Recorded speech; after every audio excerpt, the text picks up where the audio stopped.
সহিহ বুখারীতে এসেছে, প্রিয় নবীজি সাল্লাল্লাহু আলাইহি ওয়াসাল্লাম বলেছেন, আল্লাহ তাআলা পৃথিবীতে যত মুসিবত বিপদ দিয়েছেন, সবচেয়ে বেশি বিপদগ্রস্ত ছিলেন আল্লাহর নবীগণ। কিন্তু আমরা আবার দেখি এই নবীরাই আবার বিজয়ী হয়েছে। হযরত মূসা আলাইহিস সালামের উপর চরম জুলুম এসেছিল, কিন্তু আল্লাহ তাআলা এক পর্যায়ে ফেরাউনকে পানিতে ডুবিয়ে মূসাকে বিজয়ী করেছেন। ইব্রাহিম আলাইহিস সালামকে অগ্নিকুণ্ডে নিক্ষেপ করেছিল নমরুদ, আল্লাহ নমরুদকে দুনিয়া থেকে বিতাড়িত করে ইব্রাহিমকে বিজয়ী করেছেন।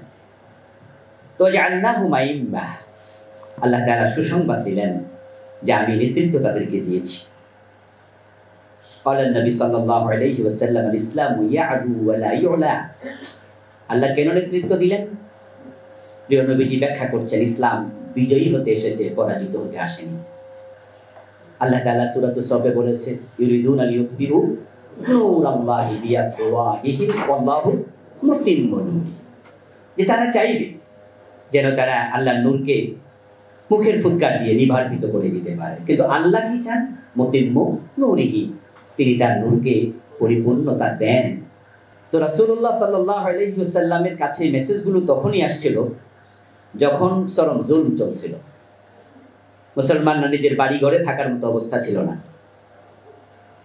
কিন্তু তারা অনেকে দেখে যাননি দিনের বিজয়, বিশেষ করে হযরত আম্মার, হযরত সুমাইয়া, এই জাতীয় আরো অনেকে আছেন, আম্মারের বাবা ইয়াসার, এভাবে অনেকেই যারা ইসলামের প্রথম দিকে শাহাদাত বরণ করেছেন অথবা মারা গিয়েছেন, তারা বিজয় দেখে যাননি।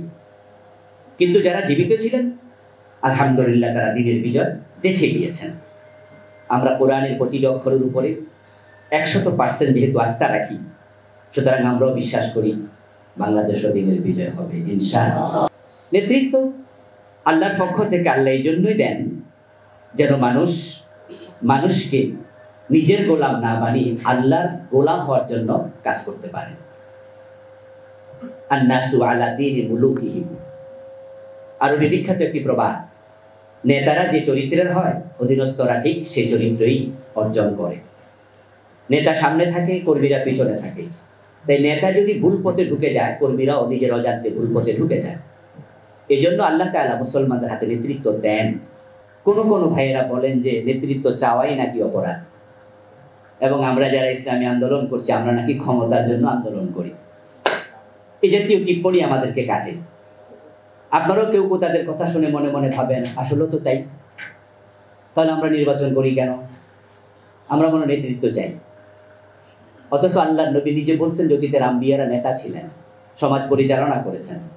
তাহলে সমাজ পরিচালনা করার জন্য নেতৃত্বে যাওয়াটা এটা নবীদের সুন্নাহ। রাসূলুল্লাহ সাল্লাল্লাহু আলাইহি ওয়াসাল্লাম যখন মক্কা থেকে মদিনা হিজরত করছিলেন, হিজরতের পথে আল্লাহ তাআলা প্রিয় নবীকে দোয়া শিখিয়েছেন, ওয়াজআলনি মিন লাদুনকা সুলতানান নাসিরা। এই আয়াতে কারিমা কোরআনে কি এখনো বিদ্যমান নেই?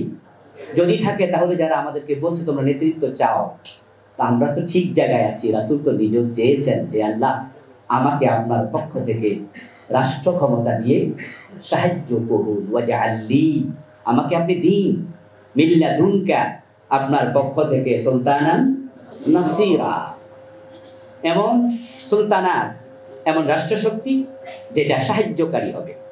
রাসূলুল্লাহ সাল্লাল্লাহু আলাইহি ওয়াসাল্লাম কেন সুলতানাত চাইলেন, রাষ্ট্র ক্ষমতা চাইলেন? এই রাষ্ট্র ক্ষমতা চাওয়ার ব্যাখ্যা কি? সাফাওয়াতুত তাফাসির পণ্ডিতরা বলছেন, ইজআলনি মিন ইনদিকা কুওয়াতান ওয়া মানআতান তানসুরুনি বিহা আলা আদাই, হে আল্লাহ, আপনি আপনার পক্ষ থেকে আমাকে এমন শক্তি দান করুন যেটা আপনার শত্রুদের বিরুদ্ধে আমাকে সহযোগিতা করবে। ওয়া তুইজ্জু বিহা দীনাকা, এবং আপনার দ্বীনকে শক্তিশালী করবে, সম্মানের জায়গায় নিয়ে যাবে। আল্লাহর নবী আল্লাহর কাছে দোয়া করলেন, ওয়াকাদ ইস্তাজাবাল্লাহু দুআহু, রাসূলুল্লাহর দোয়া রাস্তার মাঝে আল্লাহ কবুল করে ফেললেন এবং তাকে সকলে মিলে নেতৃত্বের আসনে বসিয়ে দিল। ক্বালান নবী সাল্লাল্লাহু আলাইহি ওয়াসাল্লাম, দাখালতুল জান্নাহ ওয়া রাআইতু ফিহা রাজুলান ইয়াতাকাল্লাবু, আমি জান্নাতে ঢুকেছি। মেরাজের রাতে হতে পারে, স্বপ্নে হতে পারে। প্রিয় নবী তো মেরাজের রাতে ডাইরেক্ট জান্নাতে ঢুকেছেন, হাদিসে আছে। ঢুকে আমি দেখি আল্লাহর এক বান্দা জান্নাতে হাঁটছে। জান্নাতের যে কোনো জায়গায় আমি যাই তাকে সে জায়গাতে দেখতে পাই। জিবরিল আমিনকে আমি প্রশ্ন করলাম, এই আল্লাহর বান্দা জান্নাত পুরাটা তার জন্য অবারিত উন্মুক্ত হয়ে গেল, এমন কি নেক আমল করলো? আমি এটা জানা দরকার, এই মেসেজটা আমি উম্মতকে দেব, কারণ পুরা জান্নাত তার জন্য খোলা। জিবরিল আমিন বললেন, দাখালাল জান্নাতা ফি শাজারাতিল ফাতাআন যারিত তারিক তুযিন নাস। হে প্রিয় নবী, এই লোক অনেক নেক আমল করে পুরা জান্নাত উন্মুক্ত পেয়েছে, ব্যাপারটি তা নয়, বরং মানুষের চলাচলের রাস্তায় একটি গাছ ছিল। ওই গাছটা এমন জায়গায় ছিল যেখানে পথিক অপরিচিত রাতের বেলায় হাঁটতে ধাক্কা খেয়ে কষ্ট পেত। এই লোকটা ভাবলো যে রাস্তাটা একটু ক্লিয়ার করে দেয়, সে মানুষের চলাচলের জন্য রাস্তাটা ক্লিয়ার করে গাছটা কেটে দিয়েছে। আল্লাহ অতটুকু মানব কল্যাণে খুশি হইয়া পুরা জান্নাত খুলে দিয়েছে। রাসূল বলছেন, তোমার দ্বারা একজন ব্যক্তি যদি হেদায়েতের পথ পায়, তৎকালীন যুগে একটি লাল ওট পেলে মানুষ যত খুশি হতো, আজকের ল্যান্ড ক্রুজার, আজকের পাজারো জিপ, উত্তম বাহন, রাসূল বলেন এর চেয়ে এটাই হলো সেরা। এজন্য আসুন আমরা মানব কল্যাণের নিজকে নিয়োজিত করি। সালাত কায়েম, যাকাত প্রদান, যত ভালো কাজ আছে আল্লাহ তাআলা সকল ভালো কাজের সাথে সামর্থ্যের আলোকে সর্বোচ্চ কন্ট্রিবিউশন করার তৌফিক আল্লাহ আমাদের দান করুন। আমিন। আসসালামু আলাইকুম ওয়া রাহমাতুল্লাহি ওয়া বারাকাতুহু।